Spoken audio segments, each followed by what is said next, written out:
foi criada no ano de 1872. Sua criação deve-se à expansão da cultura cafeeira.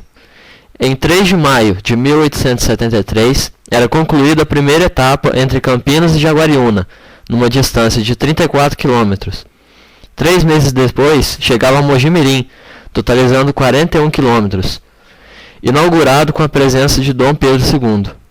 No mesmo ano, chegou a Amparo e em janeiro de 1878 chegou a Casa Branca, totalizando 172 quilômetros. Em 1880, chegou a Ribeirão Preto.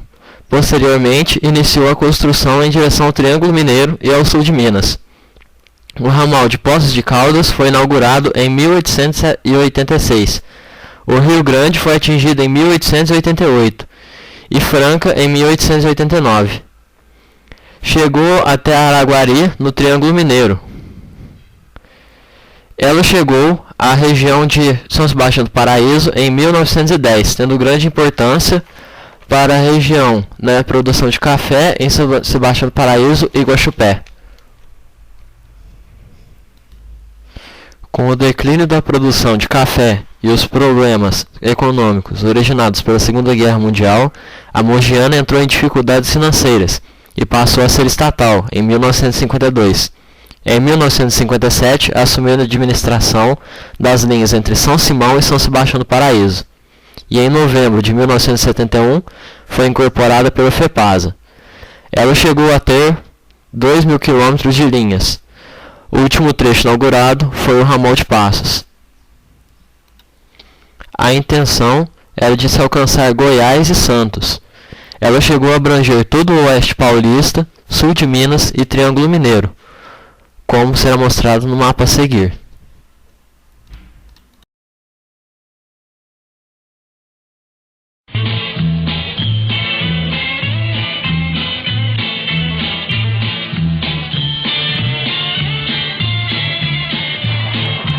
O velho trem de ferro fez furor no século passado.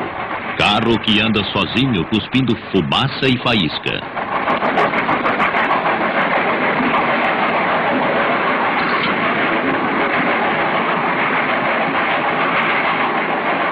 Os passageiros de antigamente tremiam, mas vibravam, ficavam empolgados.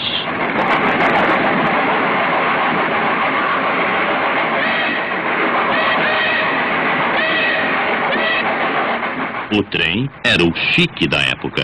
Era a última palavra em matéria de velocidade.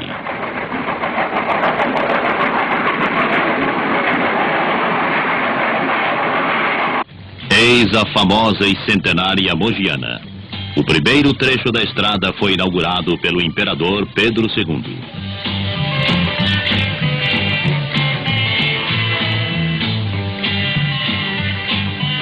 Mas os tempos mudaram. Partindo da cidade de Campinas, as modernas composições de aço da Mogiana cortam no território paulista as terras do café, penetram em Minas Gerais, servem o estado de Goiás e cruzam o Planalto Central até a cidade de Brasília. Um serviço de comunicações modelar controla todo o extenso e movimentado tráfego. A grande central de Telex permite um contato permanente com a vasta rede ferroviária.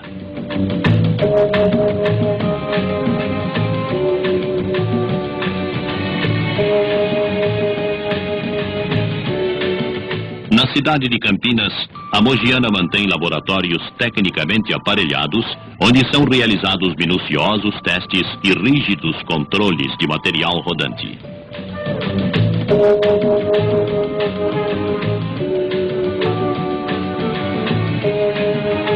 Para atender ao tráfego crescente e à demanda de transporte, a ferrovia mobiliza uma retaguarda de manutenção indispensável à operação ferroviária.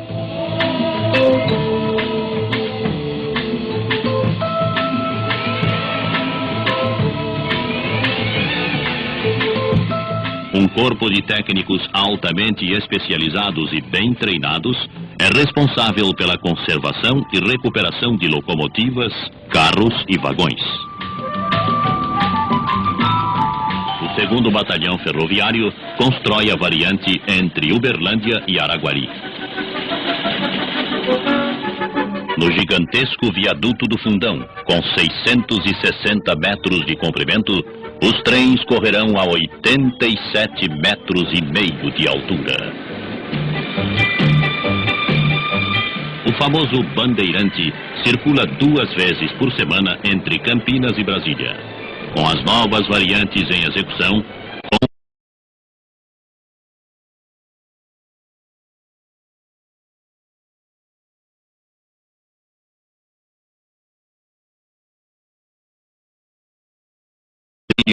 a diretoria da Mogiana controla e executa os planos de desenvolvimento do governo de Laudo Natel.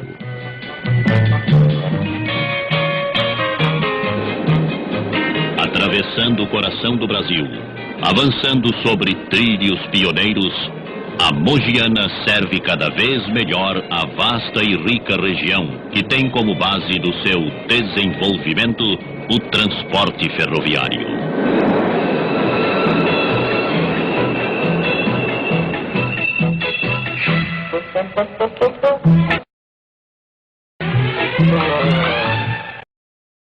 No ano de 1921, foi construído o ramal de Passos e, consequentemente, a estação de Itaú de Minas, que na época tinha o nome de Córrego do Ferro. Ela teve grande importância para a cidade, no tráfego de passageiros e de cimento. Porém, em 1976, o tráfego de passageiros foi eliminado e os trilhos passaram apenas a atender ao transporte de cimento.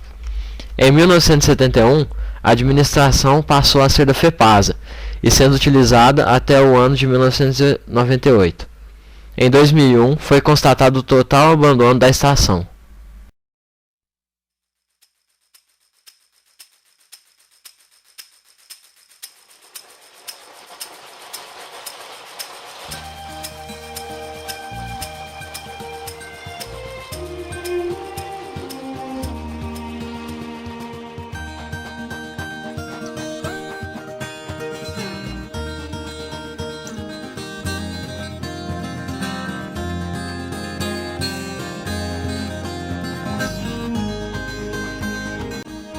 O crime não tem limite, todos sabemos, mas às vezes o roubo é tão grande que pode ser medido em quilômetros. Foi o que aconteceu numa estrada de ferro. A polícia descobriu que 80 quilômetros de trilhos desapareceram.